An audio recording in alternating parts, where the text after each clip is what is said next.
Welcome back to Atypical Talk. This is a podcast where we have conversations that illuminate the intersection of faith, culture, and the common spaces of our humanity. I'm Abby. And I'm Joel. And today we have one of our favorite guests back with us. By popular demand, we have Creation Desautels with us, and she is a mental health professional, a therapist in our community, and we had such a great time talking about the intersections of culture and faith and mental health a couple months ago.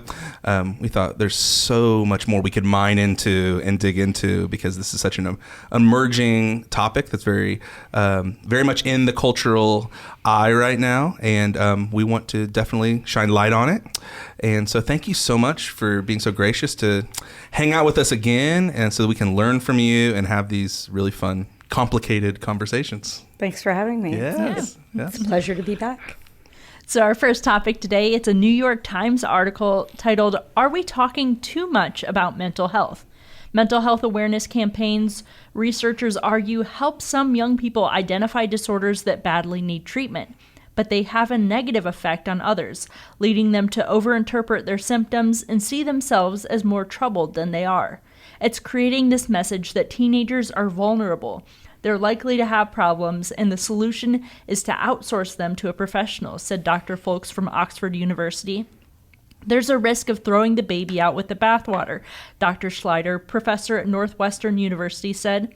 The response can't be, forget all of it. It should be, what about this intervention was unhelpful? Awareness campaigns are bound to have multiple effects, helping some students and not others. So do you agree with the argument that we're overdoing it? The pendulum swings, yeah, is what it feels like, yeah. So I actually think the question is poorly constructed, which is a very therapist thing to say. But I don't think the question is, are we doing too much or are we doing too little? I think the question is, are we doing it well and thoughtfully? Because if you're doing something well and thoughtfully, it's really hard to be thoughtful too much, I think.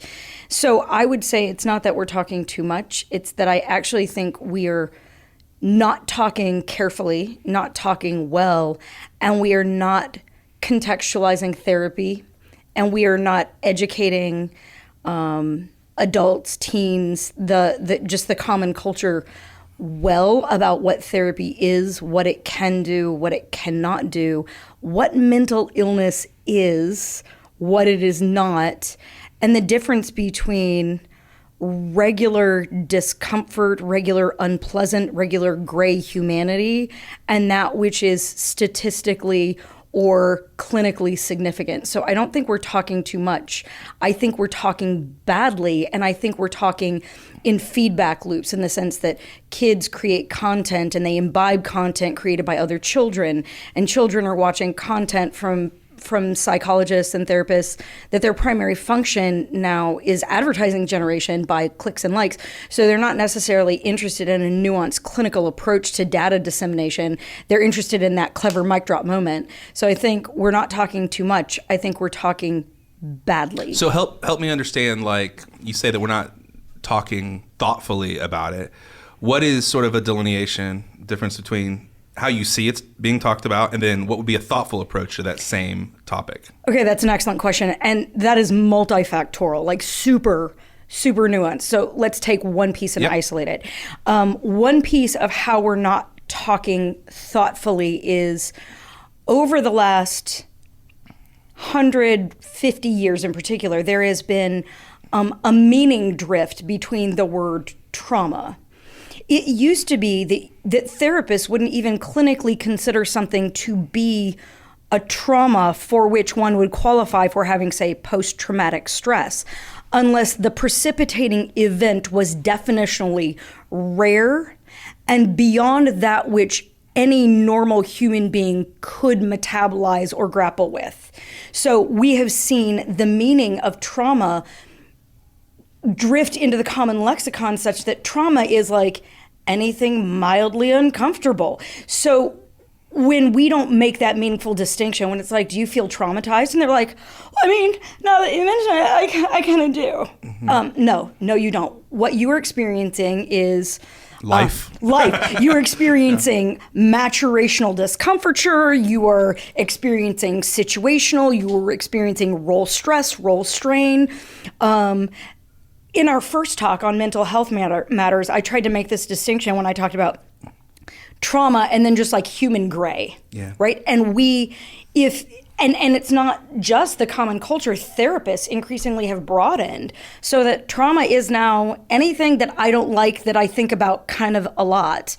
And so we're not even clearly defining diagnostic criteria so that people are self-diagnosing because we actually have this broad, expansive definition. And really, I can't tell you how many people come in and are like, I'm married to a narcissist. And it's like, yeah, those labels. And then I'll ask diagnostic criteria, and they're like, no. I mean, kind of, no. And it's like your husband or your wife is a narcissist. They're just a plain old regular garden variety jerk, and it's not clinical. I mean, I'm not saying that by all means, talk to your friends, your pastoral counseling, your communities, right? I'm not saying that doesn't deserve a growth curve. I'm saying that doesn't necessarily merit clinical intervention. And we're not so just in terms of what does and does not meet criteria of mental illness, that's one area, and that echo chamber, right? But then there are others. Parents not making meaningful distinctions between good parenting and good therapying. And so parents are condemning themselves that they don't parent their kids like a therapist does. But the reality is those tools in the room are designed to be taught and flavor particular kinds of interactional patterns in families or communities.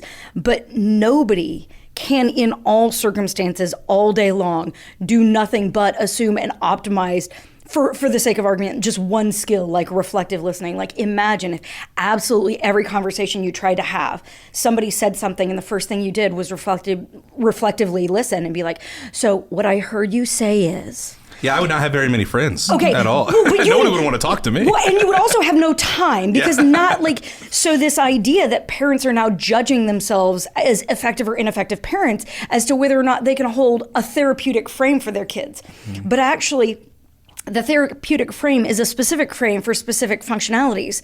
But I don't need to know little Timmy's deep and intermeaning thoughts about stay out of the road, man. Stay out of the road or I'm going to beat your butt. Right? And some parents gentle parent and they don't spank, but take the point. What I'm saying is even gentle parents that don't spank, they feel bad if they raise their voice. They feel bad. What it is, and so there's this sense we're not making clear, good distinctions. So it's not that I don't think we should be having robust conversations about there are things that have real needs. There are things that are yellow flags that we should be coming alongside in communities, in families, in faith apparatuses. We should be doing all of those things. But what we're doing is everybody needs therapy now and everybody's broken. And it's well, okay, go back to Garden of Eden. We are all on some level broken. We are not all clinically significant in our brokenness or in the variety of our brokenness. I think for me, where I find this conversation interesting is I want to hold a healthy balance because, I mentioned the pendulum swing, because I do feel like for way too long, nobody would talk about mental health and there was shame attached to the conversation. And especially as a male, the idea of going to therapy was bro, really? It was emasculating. I didn't know you needed to go inpatient. Yeah. It's those kind of things. And I feel like now, and there's been a lot of beauty from it, but the pendulum has swung to where, like you said, everything is trauma and everyone has these big things that they need to deal with and process with a third party. The question that I have is, recognizing that, yes, they're all present, but I wonder if you feel like there is just a lack of that human grit of our people in our families, in our faith communities and neighborhoods. Are we not producing the same level of just grit of going through hard things? We tell our boys all the time, even at 5 and 3, we're you can do hard things, buddy. You can do this and we're going to be right beside you as you do it, but we're not going to pick you up to do it for you. You can do it. And sometimes that's picking up your dirty clothes and putting them in the hamper jack. You can do it, buddy. I believe in you, buddy. But it's those, I wonder if you sense that this overswing of the pendulum is making it to where people feel like they don't have the tools just to do hard things and to go through adverse life experiences, which is all a part of our lives. Like every day we have to do things that are hard, that we don't like to do, or have conversations that are uncomfortable. Like it's just part of it. And I know that can sound crass and it can sound minimizing to what people are going through. And I'm not specifically talking about anybody specifically in their life, but I wonder for you, like, do you feel like there's just a lack of that grit? The short answer is yes. Yeah, okay. I think, so I recently read this book, Bad Therapy by Abigail Schreier. I have heard multiple people talk about it. Yeah. 10 out of 10, highly recommend. There's a pastor I follow on Twitter who had their whole pastoral staff read it, and they thought it was really, really helpful for this moment. Yeah. Now, one of the things I'll say is there are areas, like I don't agree wholesale. I push back on some of her stuff, but broadly speaking, she makes a lot of points, and I love it that I think she's a secular Jew. Okay. And I love, like, when I find myself being like, that argument holds water and it neatly aligns with, this is when I think we've probably got some really robust data and we've got something. All truth is God's truth. Yeah, that's what I'm saying. Yeah. I'm like, when totally like a-religious or nominally religious folks or differently religious folks are like, this really resonates. I'm like, yeah, me too. We're probably onto something really thoughtful and constructive. But she talks about a lot of things. For example, one of the major critiques I have as a mental health provider is often we rate the success of our clinical work on the client's subjective experience of euthymia, which is a big fancy medical word for am I happy? Mm-hmm. And quite frankly, as Christians, I don't think we can make the case that happy is a great barometer of whether or not I'm doing the right thing. There are a lot of things that to walk out with integrity will require me doing a myriad of individual component tasks that I don't want to do. Yeah, suffering is kind of what you sign up for in the Christian life. There's going to be an element of that on this side of eternity. Yeah. But like, even if you're not a person of faith, like anybody that's ever completed a bachelor's or a master's, did you every morning be like, I feel like going to class. I hedonically want to write the term. No, you end up doing, like, you have a bigger why, or you have a goal, or you want vengeance. You have a something, you have a driving force. And for that driving force, you're willing to tolerate a myriad of unpleasant individual moments. And I do believe that therapy, with its focus on, hey, check in, evaluate, that, like that pendulum swing, right? Like, it's important to check in. Yeah.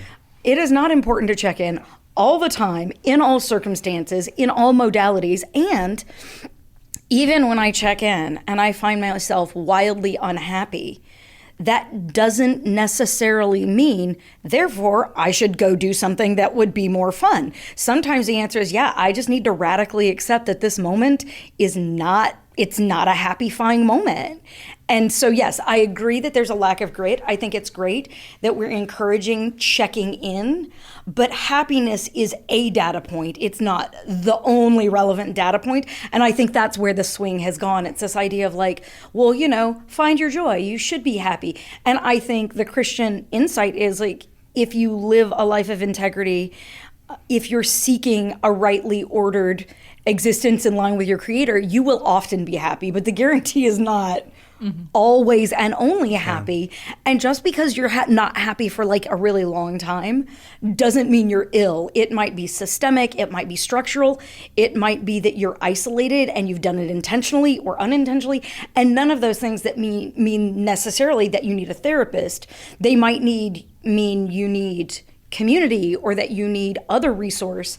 But these days it seems like the default is, if I'm not happy, I should find a therapist so I can go get happy. Yeah. One more thought on this and then we'll move on. We got a lot of ground to cover. Sure. But I just think it is interesting you bring up community, because I think part of the positive move in the upswing of talking about mental health has been community around people saying, yeah, I'm proud of you for going through this, and they commiserate with you. They'll say, man, this does suck. This is terrible. Yeah. The other part of community that I feel like we need to have an uptick in our churches and in our society is like that kind of grit keep going. You can do this, man. I believe in you. This sucks. This is terrible, but keep going. And I'm going to like lift your arms when I can lift your arms, but you can do this. We can do this together. And I feel like sometimes whether that be in groups in church or our faith community or people that we work alongside of, our neighbors, like we can do that better instead of just commiserating, saying this does suck, this is awful. Yeah, do that, but also spur them on. And I think that's something I know I can grow in, to where maybe you don't need to go to a therapist for this inconvenience or this hard season, but maybe you need a community to lift you up or lift your arms when you can't lift your arms anymore, to keep moving forward with you. I think that's good. I think that's accurate. I also think that there's this one corrective that I would make to that, which is sometimes it's Correct me, Creation, go. I have thoughts. Yeah. I think it's good when we say you can do this. I also think one of the things that in particular as Christians we struggle to do is a very apparent opposite. Recognize that moment where we're like, nope, you can't. You cannot do that. You are out, I'm out of my depth, and so are you. And sometimes again, when we are out of our depth, the default is, so you should go to a therapist, but actually sometimes you're out of your depth, man. This is a work that only God can do in your life. Like, you cannot fix that broken space by sheer willpower. And a clinician can give you tools and resources and a place, but ultimately maybe there's an existential healing that needs to, so I think strength from outside of you. You need more than just like a pick me up and encouragement. And I think oddly, both ends, the Christian community struggles. We struggle to be like, yep, out of our depth. That's either like a clinician or maybe medication or maybe a spiritual work in your life, or the other. Sometimes we struggle to be real encouragers, and instead we do that, like we make people inspiration porn. It's like, you're great and you inspire me. Like, I'm not going to help you or anything. Like, I got my own stuff to do, but like, you're inspiring for being through that. So I think we struggle at the margins on both sides. All right, I stand corrected. That's a much better point. Altogether, we made a pretty good point altogether. No, I mean, it was mutual. I mean, I agreed with you. I think there was, I just said good. It's incomplete. I think that's a really good, that's good thought. Yeah. That's awesome. Good. Well, our next topic today, it's a Mirror article titled "Millionaire Who Made Himself Homeless and Broke for YouTube Views Forced to Quit Social Experiment." Mike Black wanted to prove anyone could make $1 million in just 12 months, but fell short of his goal, quitting the project after 10 months, having made just $64,000 because health and family come first. Mike cited his 2 autoimmune diseases, which caused chronic fatigue and joint pain, as the cause for him retiring from the project and bringing to light what truly matters: health and gratitude. Mike explains he started the challenge to show people you could build an empire through the simple power of hard work. He struggled at first to even get water, but slowly started making money by selling furniture, which led him to be able to purchase a computer and rent an office space. After 3 months, he started as a social media manager and came up with his own brand of coffee. With 60 days to go, Mike said, "We should always remember to help those in need, because it could be the opportunity that they need." So what did you guys think of this story? Boo! I mean, the audacity. Is this a TikTok thing, Abby? Was this on TikTok? I don't think so. Okay, well, I was going to rip your TikTok platform too in the process. But anyway, I mean, to me, it's like your TikTok, like you are the owner of TikTok. No, I mean, this seems like just a joke in so many ways. Like, I mean, I get what he's trying to do, but there are just so many different determining factors to somebody building an empire or having wealth. I mean, there is the old adage, teach a man, give a man a fish, feed and him for a day, teach him to fish, you feed him for a lifetime, kind of thing.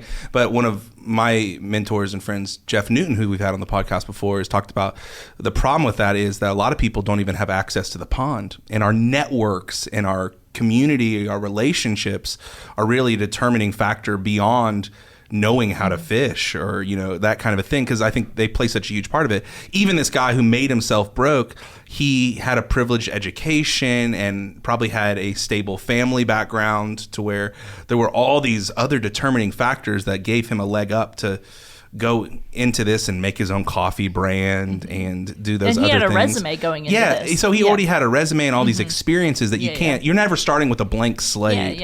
So, I mean, I think the whole thing is just a joke because he had so many things ahead of him than a random broke homeless person on the street who's trying to go in for a job.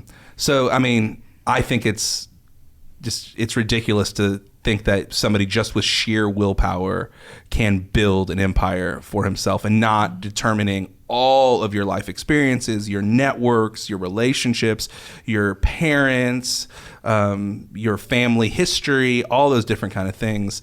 So of course it didn't work out, and he has these autoimmune diseases that I'm certain that when he had resources and his family had health care earlier in life to where they could do things to take care of these things, so they weren't the limiting factor that they were when he was doing this fun viral experiment. So yes, about the only thing I really agree with Mike is the last thing he said, that we should always remember to help those in need, because it could be the opportunity that they need. I mean, I think I agree with that. My politicians, 2 thumbs up to that, right? But man, it just seems like a folly to think that like anybody can do this. Just pull yourself up from your bootstraps, and I can do this all by myself. The man who made the billion-dollar company just in his garage, kind of thing. To me, that's how I respond to it. But I have some strong thoughts. But, yeah. It gives very much like those millionaires who say, "Oh, just don't go to Starbucks anymore, and you'll end up like me." Like, yeah. You want to change everything. That's not how that works. I don't even go to Starbucks. That doesn't even help. But yeah, yeah, and I'm not. It's a very privileged take. It's a privileged take, and I just think that like yes, hard work is great, and we should like teach and raise our kids to work hard and have some grit to do the hard things, and not expect to have this 7-figure salary on day one or ever, but to like sort of make it this spectacle of the social experiment, to think anybody can do this. I'm going to prove to anybody that I was needing watered this day, and now I've got my own coffee brand, and I'm selling furniture. Like that's just not the way it works all the time. Yeah. So, what do you think? As I was thinking about it, a lot of things come to mind. So, first of all, I think the way the experiment was set up encourages like black and white thinking in an extreme, because it's like he says, I'm going to negate all my resource. Now, we can critique the fact that he didn't actually negate all resource. For him to have actually negated, it would have been closer to, I put all of my worldly goods in a charitable trust. I now have no access, to any money. Yeah, because there's a fallback. There's a fallback, right? So the reality is, even as he's doing this, he knew, as evidenced by the fact that before the 12 months was up, he opted out. He knew at any time. Yeah. So if you're just objectively poor, you don't have an opt-out. And if you do, right, you can endure, because there's that knowledge. At the end of 12 months, I can go back to, but let's go ahead and forego that critique. And let's go with, he had abandoned his advantage. And he says, well, I'm going to set out to prove that anybody can be a millionaire. And then he says, my experiment failed.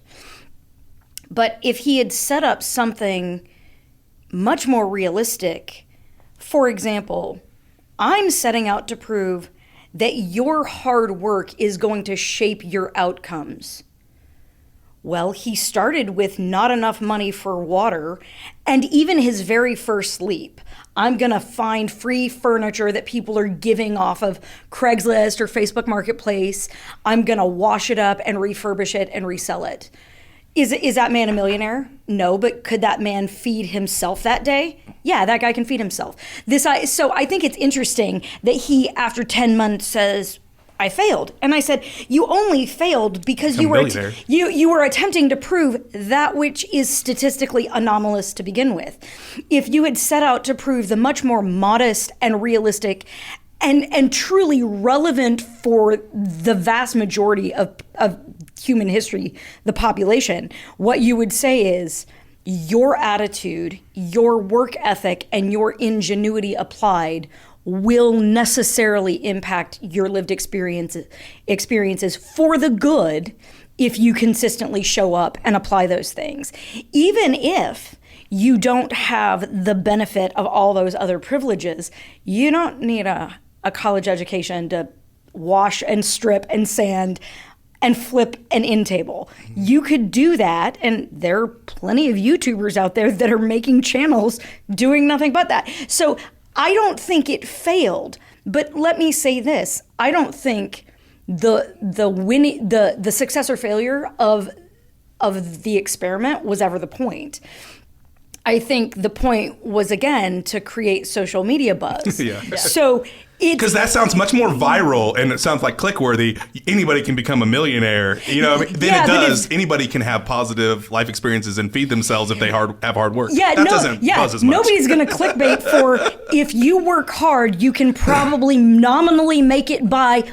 Or maybe better. Yeah, that sounds like the same thing. Like, look how much weight this person lost, or like, or the headline or because they took Ozempic or something like that. And the other headline would be like, a new study says that diet and exercise actually helps your health. No one's clicking that second one. Or nobody wants to click through.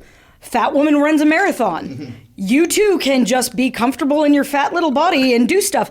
Nobody wants to say that. Everybody wants to say there's this miracle to the black or white, the binary ends, the pendulum swings. It's like you can go from nothing to wealthy. And it's like, maybe that's not the story. But if the story was how you show up matters, sure, that's a feasible story. And then in the end, I love how he says, well, I was forced to end it.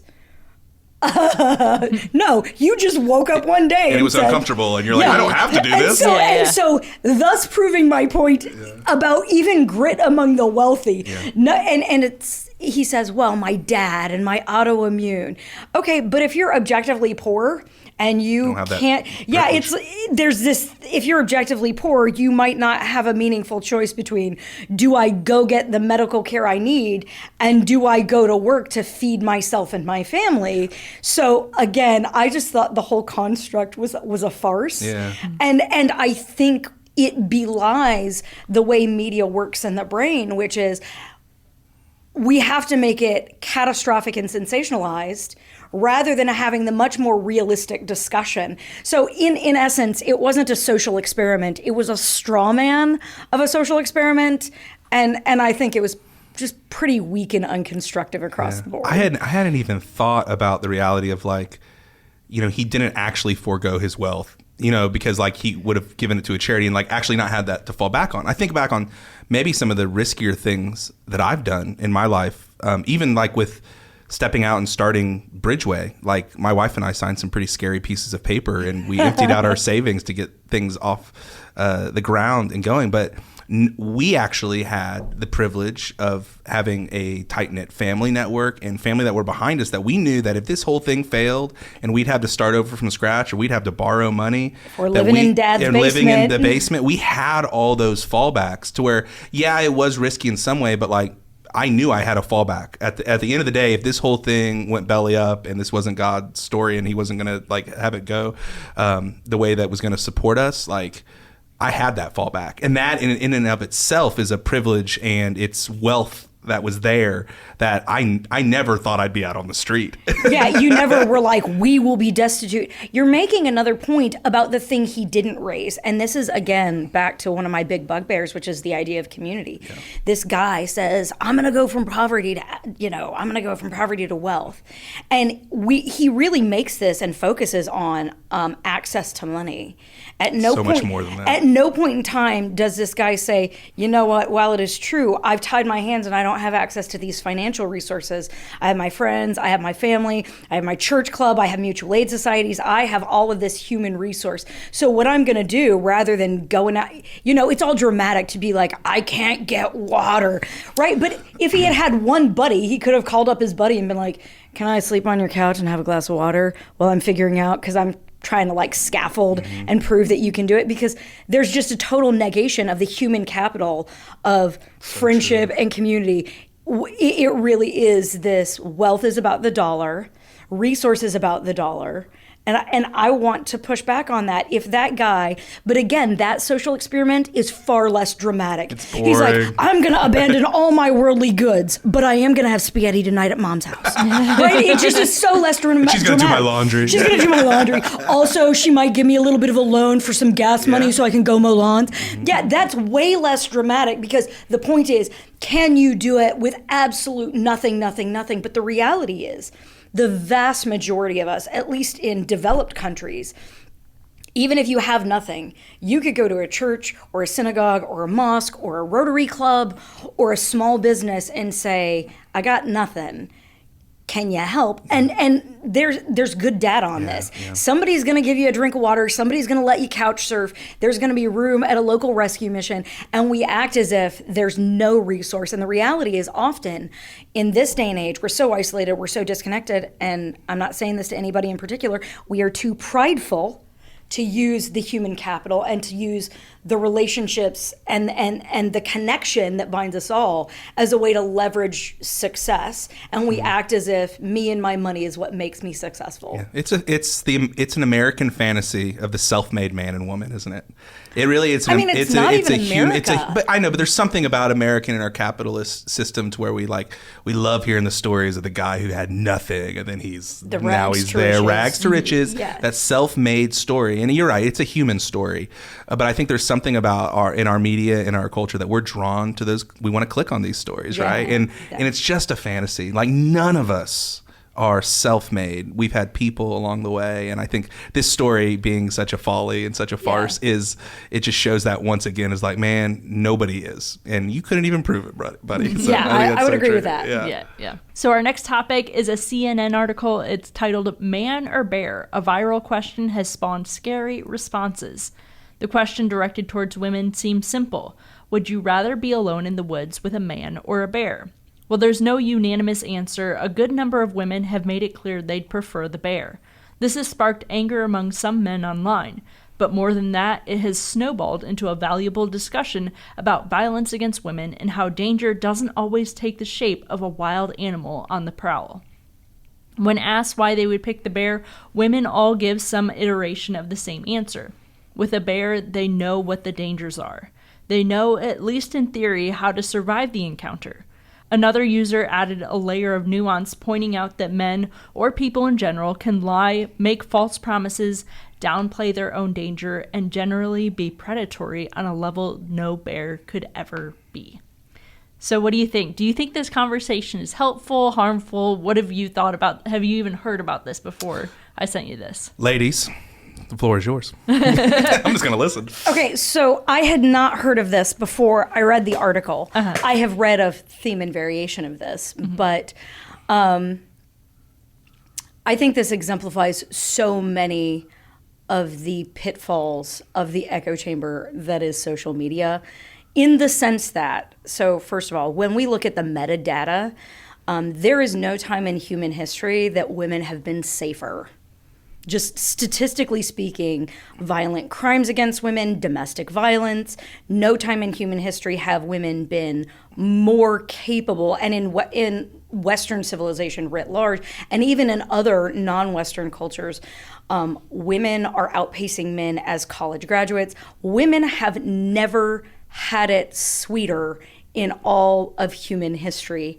And this is going to sound very there will be people that will not like me in the comments on this one. I say this, and I thought about it before I came in when I was reading the prep for the podcast. We have never had it better, and we have never been more shrill as we complain about how rough it is. And so what I want to point out is a lot of this has to do with the feedback of positive media gets significantly less traction. So if you see these things and the algorithm sees you click on those things, it will give you more of those things. And it just loads that content into your mind, thus informing, even if you think you know it's entertainment, your mind doesn't propositionally critique every last one of those bits of media. And what happens is you imbibe a message that you're not really evaluating very well. And so now, I'm not saying there aren't good and legitimate critiques to be made about relations between the sexes. This is just not a very constructive one, is my point. And what it does is it plays to women making visceral statements about safety, but when they're talking about safety, they're not talking about physical safety, like, am I going to get dead? They're talking about a sense of emotional safety. It can and will a man manipulate or lie or otherwise lack integrity in his dealings with me? So now they're overinflating the risk of physical death, which is what happens when a bear finds you and attacks you. Like, you get dead right? We're conflating that with, he really hurt my feelings because he lied to me. And I think that this is a false equivalency. So I think the way it was constructed was, as so much, designed to be sensational and interesting. I think it's non-constructive, and what it highlights is a lack of social learning, because we're online, we're not navigating real face-to-face relationships. It navigates the way electronic moderation makes people feel less of the guilt that they would feel. Like, if I can cheat you online and I never have to see your face, at a statistical level, I'm so much more likely to do that than if I have to like rob you in person. So we don't look at the ways electronic formatting allows for a rise in a lack of integrity with limited consequences. I just think the way it's constructed doesn't lead to the heart of the matter, which is men and women need to learn how to be in real-time, real-space relationship again. That's a dying art. And then the fragilization of the false equivalency between emotive and physical danger, and the fact that, like, if you were to, see, we do the man-bear thing, and that's funny, but if you were to go to that same woman and be like, you can choose between dying and have your feelings hurt, what do you want? The woman would be like, I'd rather have my feelings hurt most of the time. Okay, well, so the way we pose the question predisposes us to have that sensational answer. Does that make sense? Mm-hmm. Okay, I'm going to pause. What are your thoughts? I don't know if it's necessarily talking about having feelings hurt, more so afraid of being sexually assaulted. I think that's the fear. I mean, if I have a man walking by my car, I'm going to lock it. I don't care who the man is, unless I know them, I'm going to be locking my car. Or like, I think of my sister will text me and be like, hey, there's a guy sitting on my porch. I'd much rather have a bear sitting on her porch. Like, I don't know what that man wants, you know? And so for me, I don't think the conversation is helpful whatsoever, but I understand where a lot of the women are coming from in the answer. But yeah, like, the conversation itself it's going to just pit women and men against each other. Yeah, so I'm glad you brought that up, right? Your real-time discussions, and anecdotally, I have women, and I have those same knee-jerk reactions. Mm-hmm. One of the things I want to point out is, and Jonathan Haidt, if you've read Coddling of the American Mind or The Anxious Generation. That's the new and The Anxious Generation, right? Have you read it? So good. I've read it twice. I've heard it's crazy. It's the bomb. Really important. Yeah, but here's what I want to say, and it was so interesting as I was reading both of those books, and I'm not going to, if I conflate one book with the other, I've read them both twice in the last month, so I'm not sure which book I'm pulling from. Just going to caveat right there. It talks about the rise of safetyism and how the rise of safetyism began with, like, Jonathan Walsh, America's Most Wanted. It's 10 o'clock. Do you know where your kids are?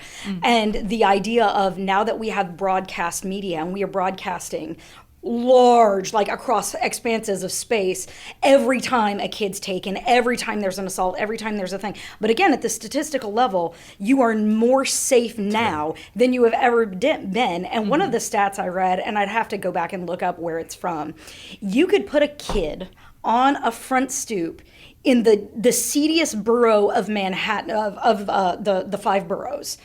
And on average, it would take 200,000 hours for that child to be kidnapped. Yeah.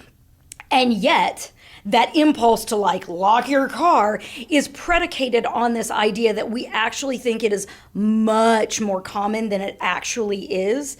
And there's great data. People that watch Law and Order SVU, which is a show that when I was a kid, I remember watching, and it was great. The good guy always wins, and right, like, it's an engaging show, but they overestimate the amount of physical assault, sexual assault, intimate partner violence by magnitudes of thousands. Well, they got 24 episodes to fill a season. Yeah, but this is what I'm saying. And now, media drives our fears in so many different ways, right? And so the reality is, and this is one of the things I've started, and I'm not gonna lie, does my heart skip a beat? Do I get a little bit sweaty in the palms?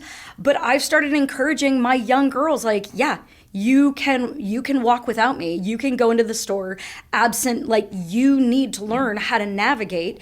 And it's like, look, walk with your head up, know where you're going, know what items you need to get, but you can go and navigate the public spaces safely, because the reality is the public spaces have never been safer. And this is I think one of the things we don't get, look, we can talk about Law and Order SVU and we can be like, oh yeah, I know that's fake. But when I see these reels that are made by content creators that have that everyman quality, I am much more likely to think that that is like truth. It's like, it's real. And it's like, it may be real, but it's only anecdotally real. And the reality is 90% of the high traffic content is produced by 10% of the creators.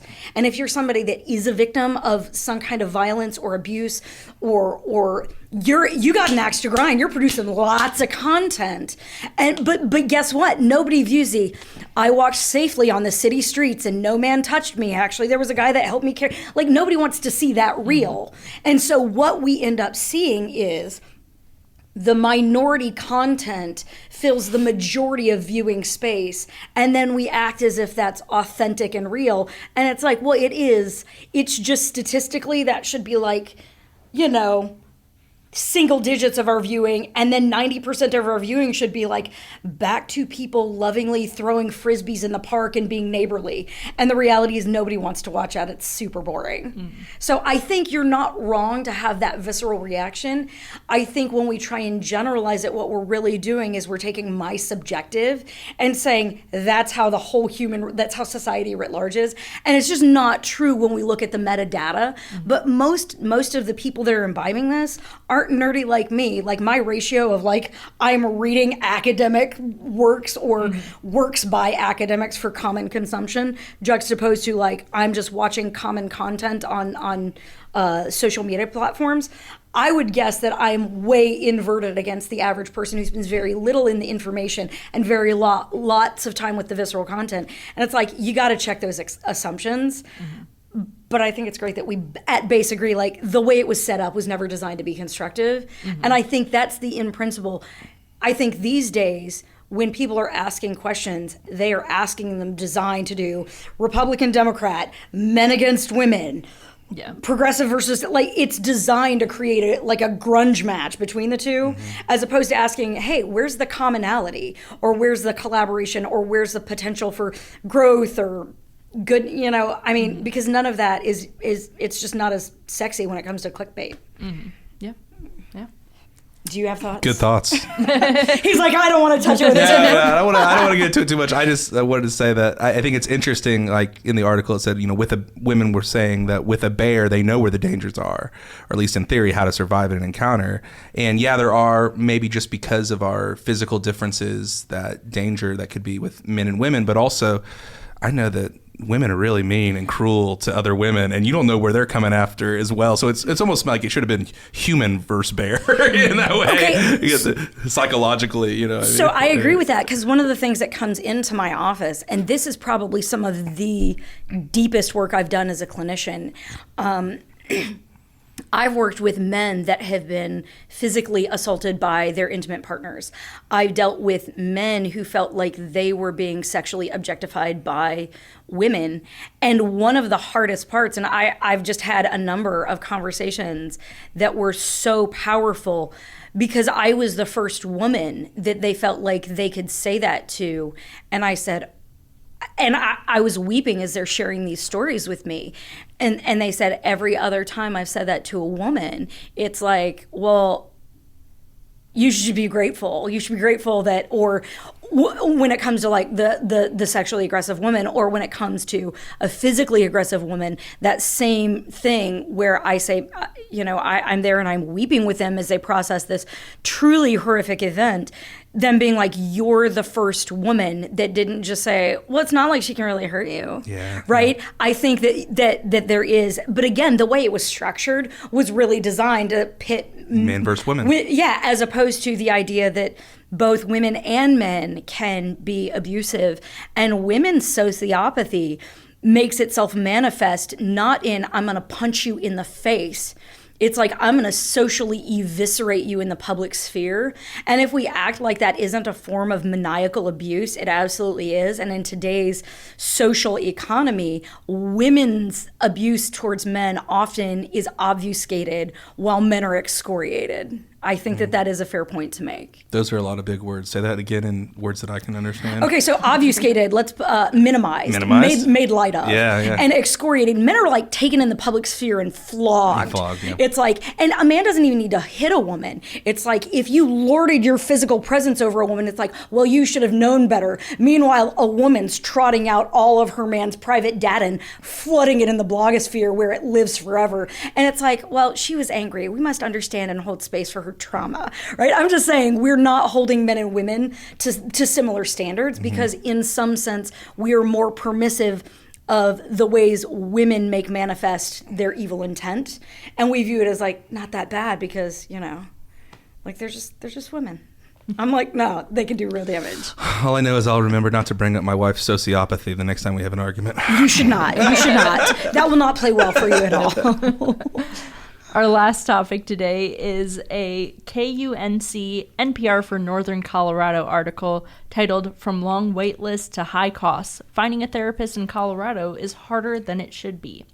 In communities across northern Colorado, people are struggling with their mental health while also struggling to get the care they need.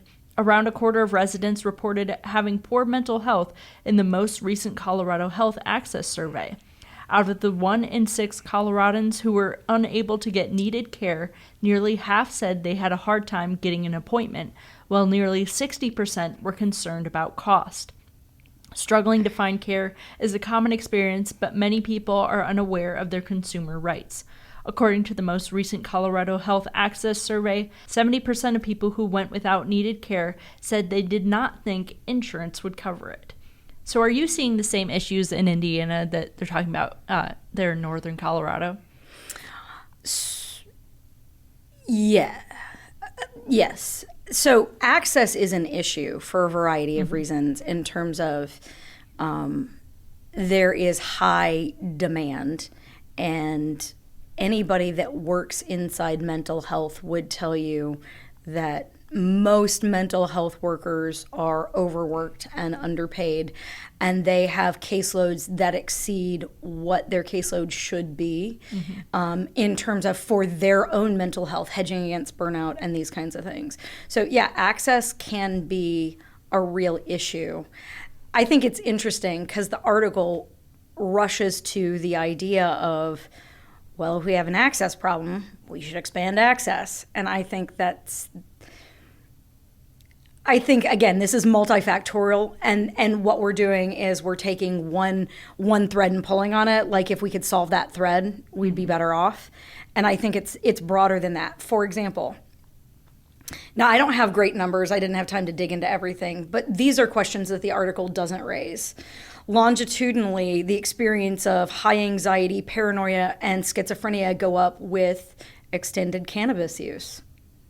So burdens on the system related to legal, like creating legalized weed in Colorado, right? Okay, yeah. So nobody's like, well, the system is strained. Maybe we should talk about responsible use, right? So, and I'm not trying to blame the victim, and I'm not trying to say there aren't legitimate mental health needs both within and without the cannabis using community. What I'm saying is the thrust of the article is we need to expand access. And then it's like, and part of that is expanding insurance. So now I'm going to get on a little tiny soapbox about insurance. But I personally don't take insurance. I tried it for a while, and I specifically rescinded my network privileges because insurance is a fast track to burnout for providers. Because the value proposition of insurance is, if you make lower money per client, we will give you a higher volume of client, and then you can make a livable wage. When we talk about insurance, I tell you what, I think insurance is the death of medical care access, because what we're doing is we're doing the short-term solution, which is more volume of care right now, as opposed to playing the long game, which is how can we set up a system where therapists don't have to burn out to do the work they do, so that access is expanded by people staying in the field a full 30, 40, 50 years. And the reality is nobody's having that conversation. So expansion of access is not linear. It's not this idea of more people need to be on insurance.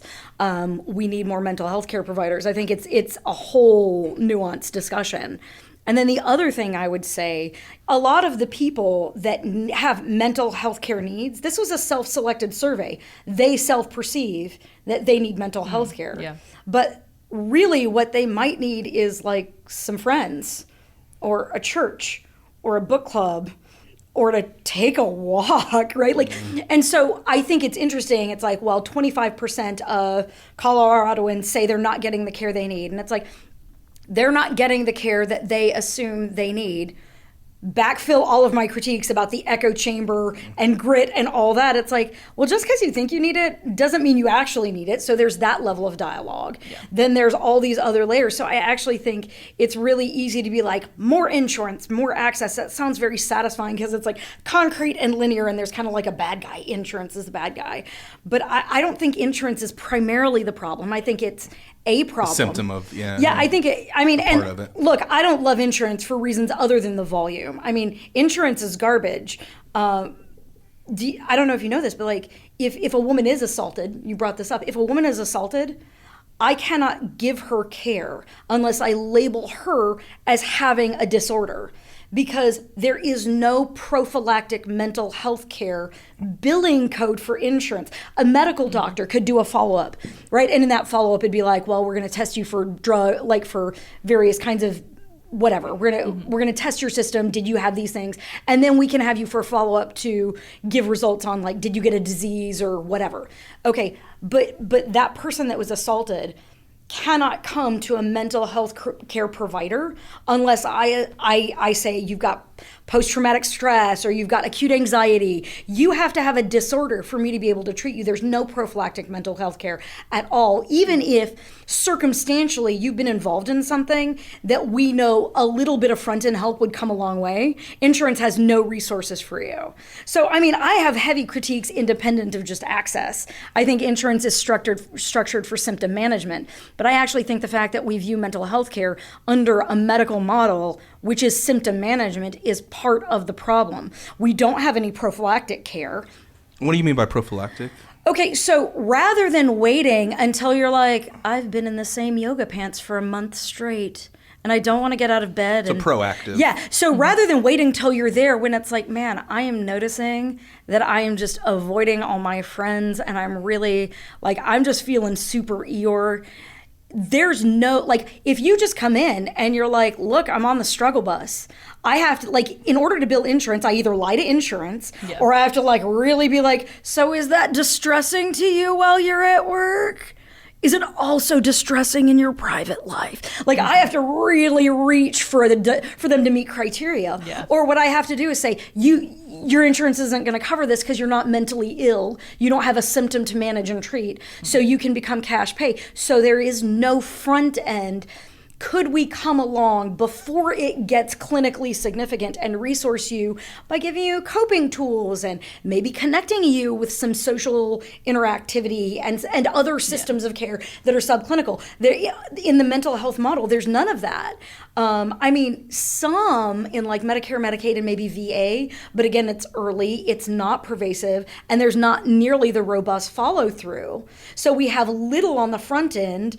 And then there's a lot of people that fall through these donuts, and then we have you're about to kill yourself care, and we just like don't have right? We don't have great intermediate resources. There's nothing between I'm struggling and clinically significant. There's no care there. And then clinically significant to emergent, there's not like there aren't a lot of community resources for I need intensive, but I don't need inpatient. So we've got these two huge gaps, and the conversations we're not having are about like folding in other sets of resource rather than just let's get more mental health providers. So I think it's a really difficult conversation to have, and I think nobody wants to be the one to say to anybody, I hate to tell you, you don't need me. Go to church or go to a symposium, go to Comic-Con, find your tribe and get people-y. You don't need a therapist. You need to be among the herd. Yeah. Well, thank you for joining us again. This has been awesome. Really appreciate it. Yeah. Thanks. I feel like that last one was just me lecturing. I feel bad about that. You're all good. It's good. But hopefully it's useful. And I will say, if you think you need care, reach out for an evaluation, but also reach out to a friend, right? Just maybe that'll help. That's the first big step Yeah, often, yeah, right? yeah. Just to admit, like, something's not right, and you can reach out to a friend as well. Yeah, and say something's not right here. So start there, and if that doesn't work after 6 months, maybe the other thing. You know? Yeah. Well, that's it for this episode of Atypical Talk. If you have any topics or questions, you can send those to atypicaltalkpod@gmail.com. Make sure to follow us on Instagram, Facebook, and TikTok at Atypical Talk Pod, and subscribe on your favorite podcast platform to get updates when new episodes go live. We hope that these conversations today have helped you think wider, love deeper, and partner with God to bring the up there down here in your everyday life. Thanks for listening.